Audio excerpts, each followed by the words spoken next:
Education hub with Nitish में आप लोगों का स्वागत है। आज हम आप लोग के बीच लेकर आए हैं लूसेंट ऑब्जेक्टिव का सेशन, जो कि एनिशिएंट हिस्ट्री प्राचीन भारत को ख़त्म कर दिए हैं।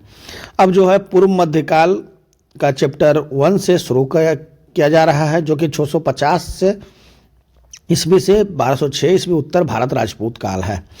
आप लोग जो है जाकर हमारे प्लेलिस्ट में एनिशिएंट हिस्ट्री का टोटल वीडियो देख लीजिए, ताकि आने वाले सभी एग्जाम में आपको इससे सहायता मिल सके। आप लोग को है कि 3 महीना के अंदर बहुत सारे एग्जाम होने वाला है, जिसमें आपको एक प्रमुख exam NTPC, RRB group D, technician, Bihar दरोगा, बिहार एक्साइज दरोगा और भी बहुत सारे CBSE junior assistant, superintendent, Bihar SSC inter level और बिहार एसएससी ग्रेजुएट लेवल का वैकेंसी मार्च महीने में आपको देखने को मिल सकता है। टोटल सीटों की संख्या ग्रेजुएट लेवल में करीब करीब 2000 प्लस होगा। 1000 के करीब 1100 के करीब सचिवालय सहायक के पोस्ट होंगे। तो आप लोग जो है अभी से ही तैयारी शुरू कर दें, ताकि एग्ज़ाम आते आते आप लोग को अच्छे से तैयारी हो जाए। हम अभी जो है आपको लूसेंट ऑब्जेक्टिव का सेशन लेकर चल रहे हैं और कंप्यूटर का ऑब्जेक्टिव सीरीज लेकर चल रहे हैं और बिहार दरोगा प्रीवियस चल रहे हैं। जैसे ही बिहार दरोगा प्रीवियस का ख़त्म होगा, वैसे ही हम आप लोग के बीच बिहार एसएससी प्रीवियस लेकर आएंगे, जो कि जीके जीएसएस का सिर्फ वीडियो होगा। बिहार एसएससी प्रीवियस खत्म होने के बाद बीपीएससी का प्रीवियस आप लोग के बीच हम लेकर आएंगे, ताकि दरोगा का एग्ज़ाम आते आते आपको कहीं से भी कुछ पढ़ना ना पड़े। मेरा यूट्यूब चैनल से हो जाए, जब सब बहाली आएगा तो हम करंट का भी टॉपिक लेकर आएंगे। चलिए हम शुरू करते हैं लूसेंट ऑब्जेक्टिव का सेशन। पूर्व मध्यकालीन भारतीय इतिहास में 750 ईस्वी से 1200 ईस्वी तक का समय मुख्यतः माना जाता है। उत्तर भारत के संदर्भ में क्या है, तो यह राजपूत काल है। 712 ईस्वी में सिंध पर अरबों के आक्रमण के समय वहाँ का शासक कौन था, तो दाहिर था। सर्वप्रथम भारत में जजिया कर लगाने का श्रेय सिंधु के विजेता मोहम्मद बिन कासिम को दिया जाता है। उसने किस वर्ग को इस कर के पूर्णतः मुक्त रखा, तो ब्राह्मणों को जो है मुक्त रखा था। किस ग्रंथ के उल्लेख के आधार पर यह माना जाता है कि मलेच्छों के अत्याचार से त्रस्त होकर महर्षि वशिष्ठ ने अत्याचारियों के विनाश हेतु आबू पर्वत पर एक यज्ञ किया था। यज्ञ में अग्निकुंड में 4 राजपूत कुलों परमार, चालुक, सोलंकी, प्रतिहार एवं चौहान का जन्म हुआ। पृथ्वीराज रासो ने ढीलिका दिल्ली नगर की स्थापना की थी। तोमरों ने उस शासक का नाम क्या है जिसने विजय स्तंभ का निर्माण कराया था? वो जो थे कौन थे, तो राणा कुंभा थे। निम्नलिखित में से भारत पर पहली बार आक्रमण करने वाला कौन था, तो अरब था। पृथ्वीराज रासो निम्नलिखित में से किसने लिखा? चंद्रबरदाई ने। आप इधर आइए, आप सूची 1 और सूची 2। परिहार वंश के संस्थापक कौन थे? कन्नौज थे। चंदेल वंश के खजुराहो थे। परमार वंश का थे जो धार थे। चालुक सोलंकी वंश के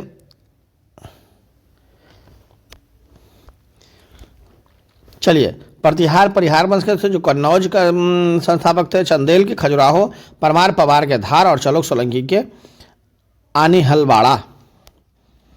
1100 ईस्वी में निर्मित मंदिर जो भुवनेश्वर के अन्य मंदिरों पर प्रधानता रखता है, कौन सा है? त्रिभुवनेश्वर लिंगराज मंदिर।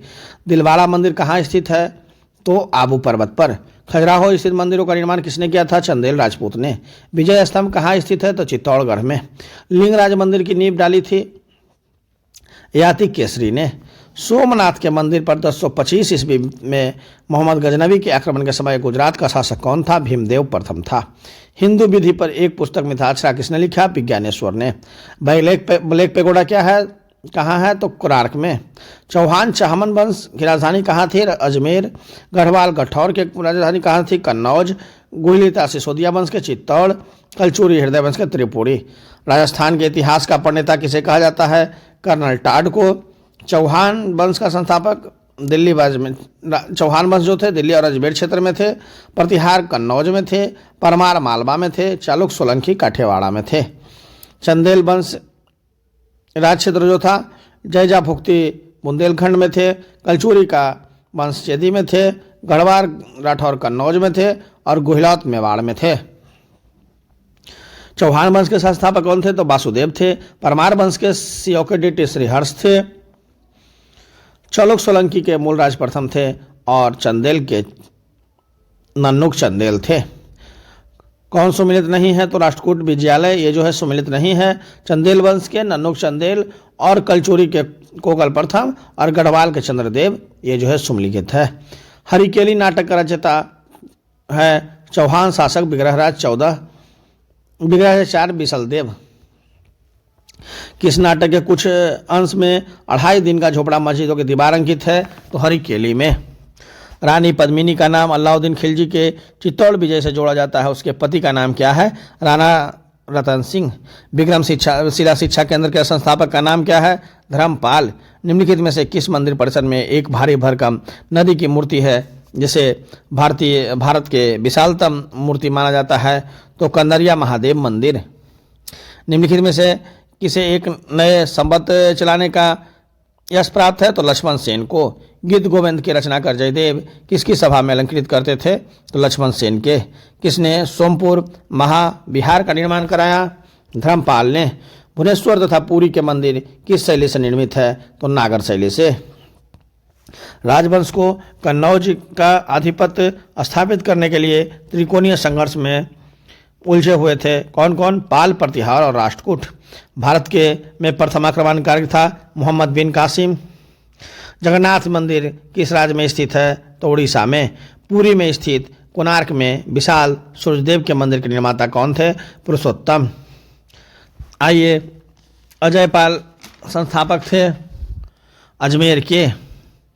भोज परमार द्वारा रचित पुस्तक है 1, 2, 3, 4 कौन कौन है? तो सम्रांगन सूत्रधार है, सरस्वती कंठाभारण है, योग सूत्रवृत्ति है और वेद सर्वस्व है। सम्रांगन सूत्रधार का विषय क्या है? तो स्थापत शास्त्र है। उसकी मृत्यु से धारानगरी, विद्वा और विद्वान तीनों हैं निराश्रित हो गए।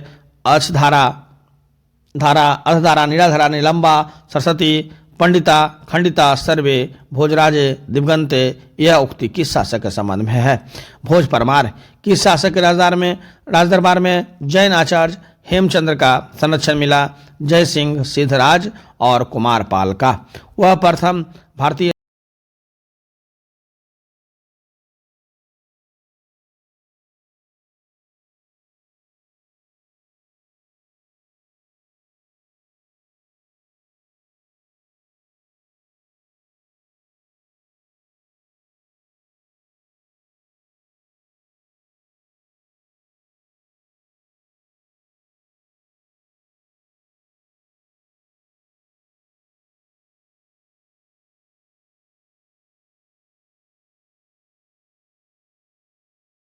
गोविंद चंद्र। चंदावर का युद्ध 1194 ईस्वी में किसके मध्य हुआ? तो जयचंद एवं मोहम्मद गोरी के मध्य। नैषेध, चरित्र व खंडन खाद के रचयिता श्रीहर्ष किस शासक के राजकवि थे? तो जयचंद्र के। निम्नलिखित शहरों में से किसमें लिंगराज मंदिर अवस्थित है? तो भुवनेश्वर में। कल्हन के रचयिता राजतरंगिणी, बिलहन के रचयिता विक्रमादित्य चरित्र, जैनक के रचयिता पृथ्वीराज विजय और सोमदेव के रचयिता ललित विग्रहराज है। किस पर स्वामित्व के लिए पाल, प्रतिहार व राष्ट्रकूट के बीच त्रिपक्षीय संघर्ष हुआ? तो कन्नौज। त्रिपक्षीय संघर्ष की पहल किसने की? वत्सराज ने। त्रिपक्षीय संघर्ष का आरंभ किस सदी में हुआ? 8वीं सदी ईसा पूर्व में।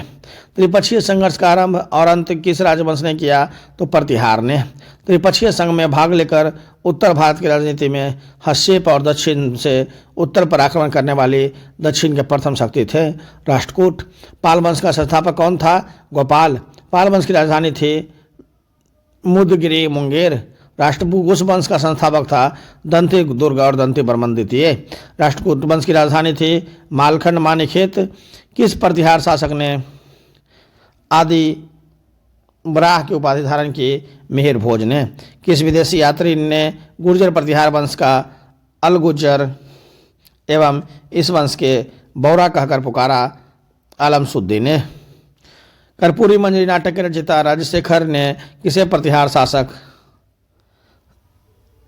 शासक ने संरक्षण दिया? महेंद्रपाल प्रथम ने। प्रतिहार स्वयं को वंशज मानते हुए जो राम के प्रतिहार अर्थात द्वारपाल थे लक्ष्मण। 750 ईसा पूर्व में बंगाल के पाल वंश की स्थापना करने वाले गोपाल ऐसे शासक थे जिन्हें बगैर संघर्ष के जिन्हें सामंती सरदारों ने चुना।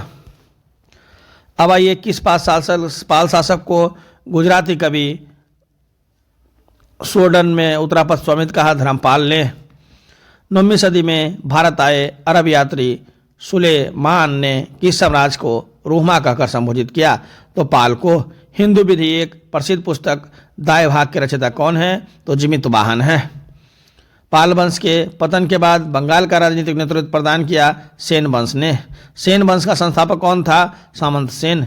किसने कुलीन पर था कुलीनतावाद का आरंभ किया? तो बल्लाल सेन ने। किसने स्मृति ग्रंथ दान सागर एवं ज्योतिष ग्रंथ अद्भुत सागर की रचना की? तो बल्लाल सेन ने। कश्मीर पर लगभग 50 वर्षों तक शासन करने वाली रानी धिट्टा मूल रूप से किस वंश की राजकुमारी थी? लोहार वंश की।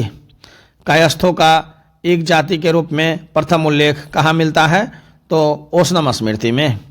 उत्तरी भारत में हिमालय से विंध्य तक कौन शैली में है? तो बेसर शैली में है। विंध्य से कृष्णा तक द्रविड़ शैली में है। कृष्णा के दक्षिण में कन्याकुमारी तक नागर शैली में है। हिंदुओं में यह दृढ़ विश्वास है कि अन्य कोई देश उनके जैसा श्रेष्ठ नहीं है। कोई राजा उसके राजा के समान नहीं है। उनके शास्त्रों में के समान कोई शास्त्र नहीं है। यह युक्ति किसकी है? अल्बरेनी की। लिंगराज मंदिर भुवनेश्वर के निर्माता केसरी नरेश हैं। जगन्नाथ मंदिर पुरी के निर्माता अनंत वर्मा चोडंग पिरवी गंग नरेश हैं। सूर्य मंदिर कोणार्क के निर्माता नरसिंह देव पूर्वी गंग नरेश हैं। गुर्जर प्रतिहार के उज्जैनी शाखा का संस्थापक कौन था? नागभट्ट प्रथम। खजुराहो के मंदिर का संबंध था शैव संप्रदाय से, वैष्णव संप्रदाय से, जैन संप्रदाय से। जैन वास्तुकला का प्राचीनतम उदाहरण कहाँ मिलता है? दिलवाड़ा में। उदंतपुरी विश्वविद्यालय बिहार शरीफ नालंदा जिला का मुख्यालय। बिहार का संस्थापक था गोपाल। मोढेरा का सूर्य मंदिर किस राज्य में स्थित है? गुजरात में। कलहन की रजतंगनी में कुल कितने तरंग हैं? 8।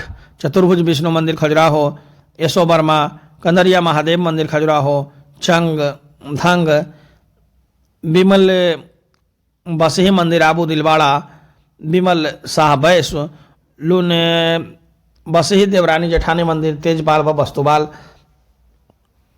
अब ये मच्छेंद्रनाथ का मंदिर अमरकंटक में है।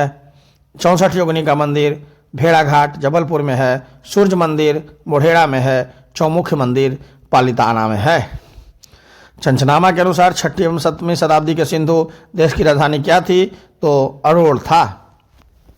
ये था मेरा मध्यकालीन भारत का पहला चैप्टर का वीडियो। हम जो है धीरे धीरे आपको पूरे मध्यकालीन भारत ख़त्म करेंगे। आज से हम आप लोग के बीच पॉलिटी का भी एक चैप्टर लेकर आएंगे ताकि लूसेंट जल्द से जल्द ख़त्म हो जाए। Thank you. आप हमारे चैनल पे बने रहें और हमारे चैनल को लाइक शेयर और सब्सक्राइब करना ना भूलें। साथ ही साथ बेल आइकन बटन को भी दबा दें ताकि जो भी महत्वपूर्ण वीडियो हो आप तक पहुंच जाए। मेरा एक टेलीग्राम लिंक है जो कि यूट्यूब के डिस्क्रिप्शन बॉक्स में दिया गया है, उससे भी आप लोग जुड़कर तैयारी कर सकते हैं। धन्यवाद।